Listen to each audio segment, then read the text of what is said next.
y'all. So in this video, I'm going to be reacting to SunnyV2 co-stars that secretly hated each other or hated each other off set. I don't remember the exact name, but that's the gist of the video. So I guess we're just going to see a bunch of people that couldn't stand each other, but they had to pretend like they liked each other on set, in a movie, TV show, musically. I don't fucking know, but we're going to get into it. Busters couldn't stand each other. Jimmy and I don't get along very well. That's not a secret we've held. While Drake and Josh weren't exactly buddies either. We made this thing that people really love, but maybe we weren't that close. However, let's begin by talking about Leonardo DiCaprio and Claire Danes, who ironically played the inseparable lovers Romeo and Juliet. Prior to filming the movie, the actors had spoken very highly of one another. Claire Danes is the most fantastic young actress I've ever come across. However, in his early days, Leo would always pull elaborate pranks on his co-stars, which was appreciated by some people on set, but despised by others like Claire Danes. He tried to pull multiple pranks on Danes when the cameras weren't rolling, and the young actor wasn't having it. It's rumored that the young actress found Leo a little immature. For the very same reason, DiCaprio found Danes to be uptight and overly serious, and as a result, according to some sources, the pair barely spoke to one another when not filming scenes together. Roughly 1 year later, Danes was offered but turned down the lead female role in Titanic with some. She said, fuck the bag. I don't want to work with you. I can't do it. She said, I can't do this shit again.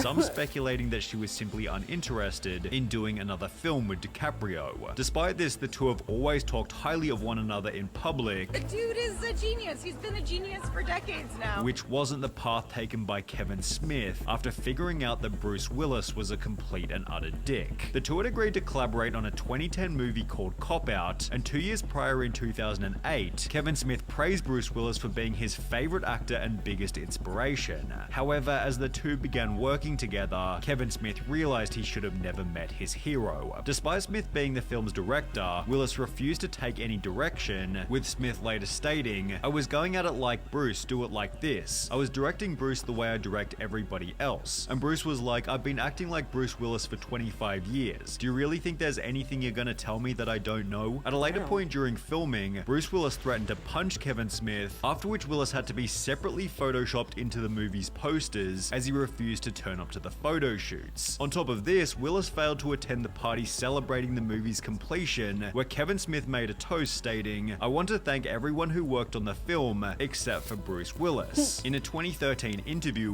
Willis clapped back by stating, "Poor Kevin, he's just a whiner, you know. We had some personal issues about how we approached work. I don't have an answer for him. I'm never gonna call him out and lay him out in public. Sometimes you just don't get along, although this isn't the end of the story."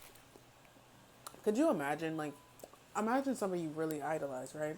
Really, even if it's not idolize, you just fuck with their work, you're a big fan of them, you respect them a lot. When you meet them and you hate them, that would be crazy. If I met J. Cole and he was like an asshole, which I don't think he is, but that would be crazy. Kendrick and he was an asshole, Beyonce, she was not, that would be terrible. Everybody else, I kind of feel like they would be assholes, so I don't be pressed over nobody but them three, to be honest. What was that? There's people that I would think it would be dope to see them in person, but I wouldn't go crazy.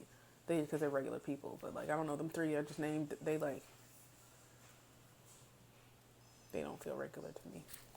After Willis was recently diagnosed with aphasia, Kevin Smith took to Twitter writing, "Long before any of the cop-out stuff, I was a big Bruce Willis fan, so this is really heartbreaking to read. He loved to act and sing, and the loss of that has to be devastating for him. I feel like an asshole for my petty complaints from 2010, so sorry to BW and his family," which is a much nicer ending compared to that of Sylvester Stallone and Richard Gere. The two met whilst filming a movie called The Lords of Flatbush, where Stallone instantly disliked Gere's demeanor, stating, "We never hit it off. He would strut around in his oversized motorcycle jacket like he was the baddest knight at the round table, although the real argument came when the two were eating lunch together." Stallone stated, "I was eating a hot dog and he climbs in with a half a chicken, covered in mustard with grease nearly dripping out of the aluminium wrapper. I said, that thing is gonna drip all over the plate." How do you say aluminum?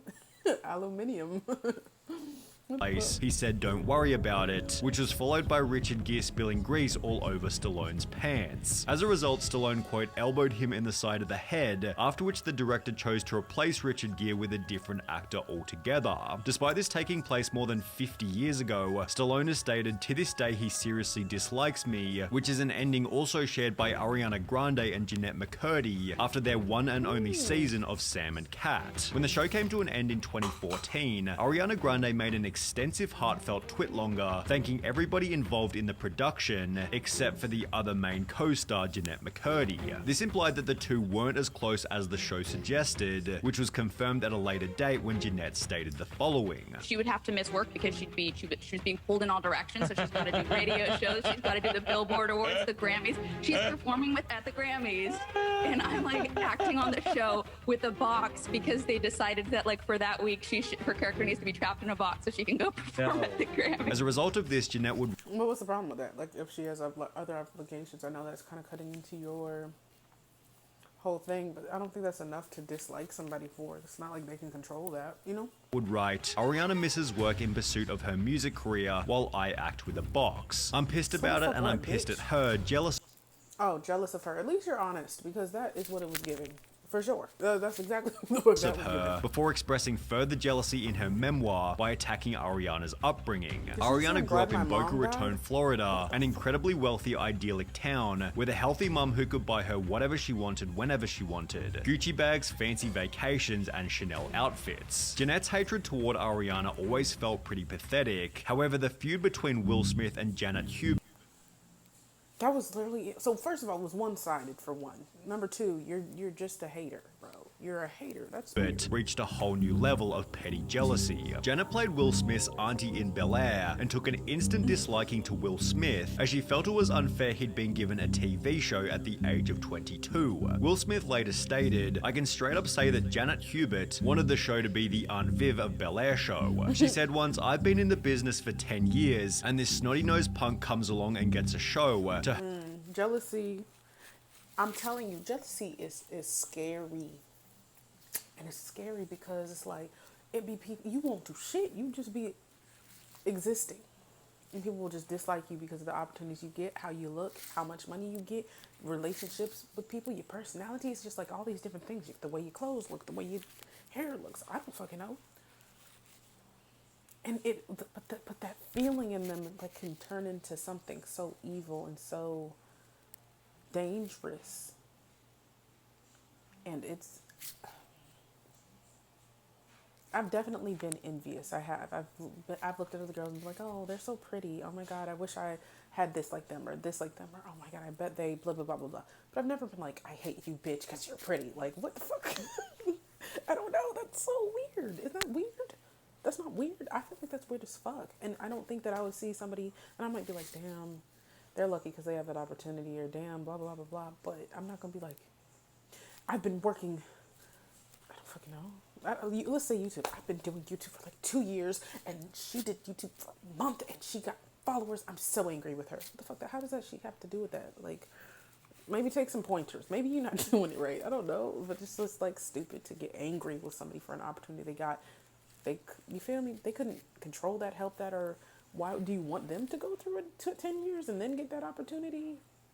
It's just weird to dislike somebody because of her I'm the Antichrist, while Alfonso Ribeiro, who played Carlton, also noted Janet was painful to work with. There were days when we were all on set and she would literally go off on people, and they got to a point by the time the second season came around where we're like, this is unacceptable. As someone who was seen as difficult, Janet was offered significantly less money to appear in the 4th season, encouraging her to quit, which is exactly what she'd do. However, this only increased her resentment toward Will, as she'd state, "There will never be a reunion, as I will never do anything with an a-hole like Will Smith. He is still an egomaniac and has not grown up. This constant reunion thing will never ever happen in my lifetime unless there is an apology, which he doesn't know the word." Despite stating that there wouldn't be a Fresh Prince reunion, it did eventually happen in November 2020, where more than 30 years later, Janet was still convinced that Will had ruined her life, stating, "I hated what you did, I just hated what you did. You took my career away of 30-something years," as Will Smith's comments about her being difficult made it hard for Janet to land work afterward.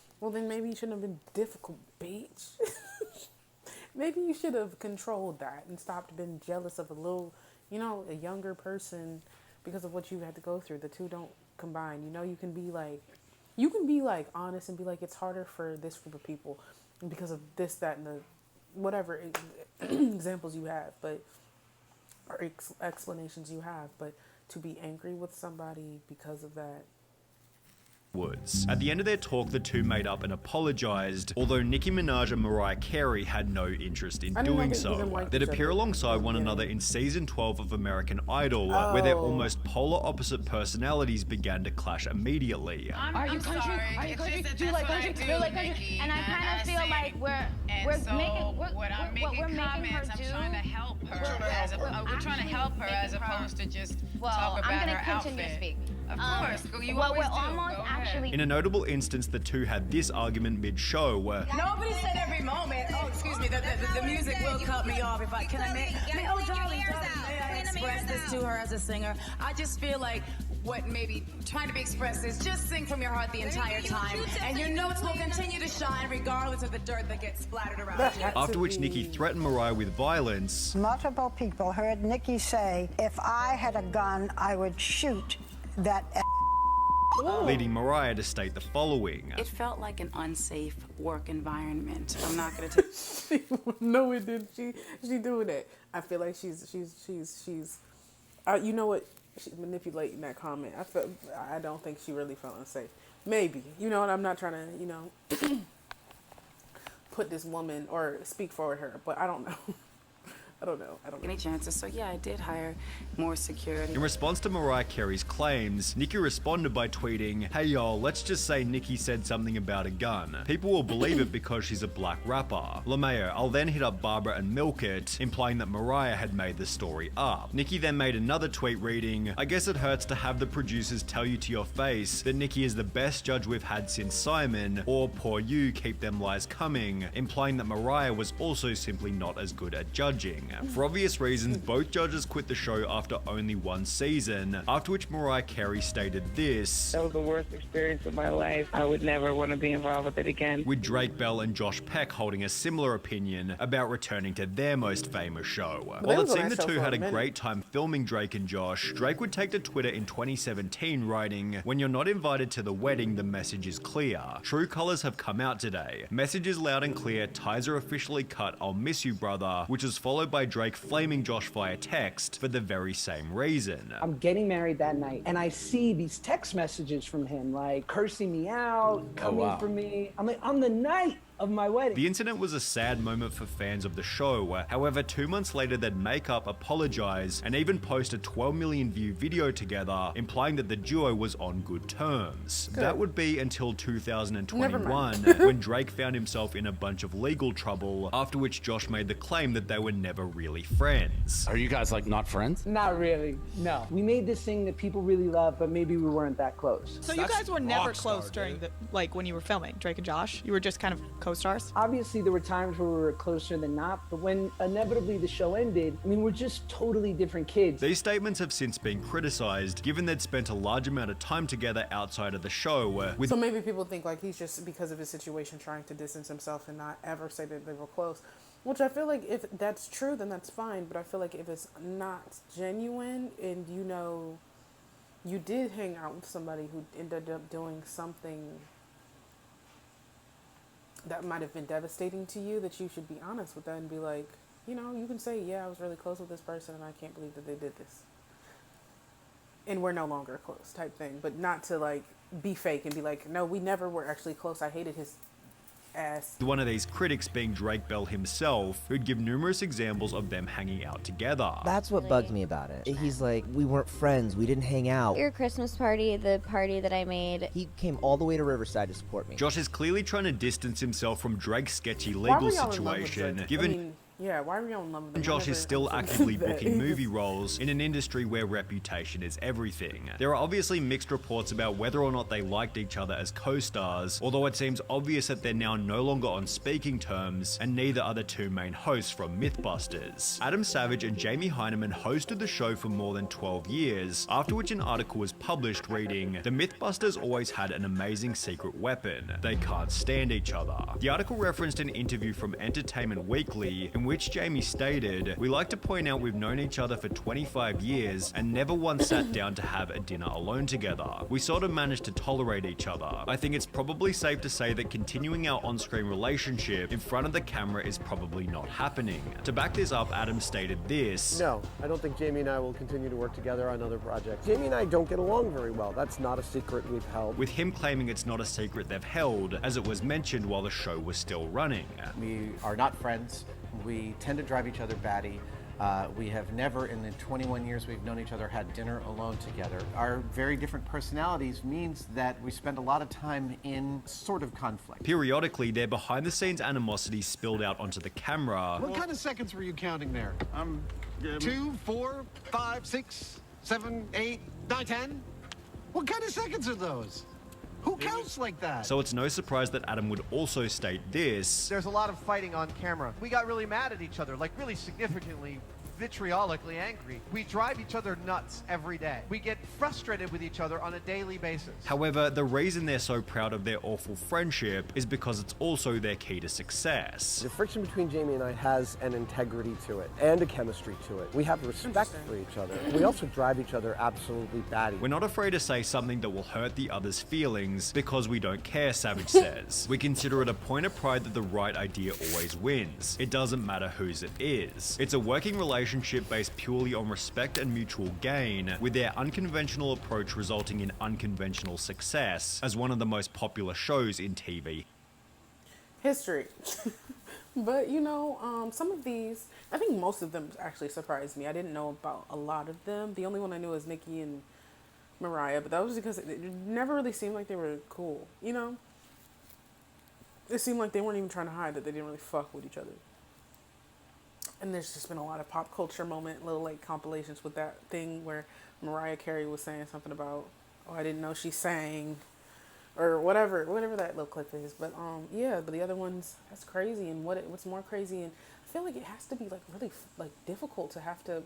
I know actors, that's their like talent and it's their job, and they're, you know, supposed to know how to kind of fake shit. But to work with somebody, or even worse, like be best friends in a show with somebody, your siblings or love interest, and you don't like this person, you gotta act like such closely to them, is like crazy. It's crazy. And it seems like it would be terrible. Regardless if you're doing it for a check. You ever work with somebody you don't like? It's like, yeah, you're getting paid, but like, damn, the experience is rough. But anyways, this was very interesting. Y'all like, comment, subscribe, follow me on Instagram, follow me on TikTok. I'll see y'all next one.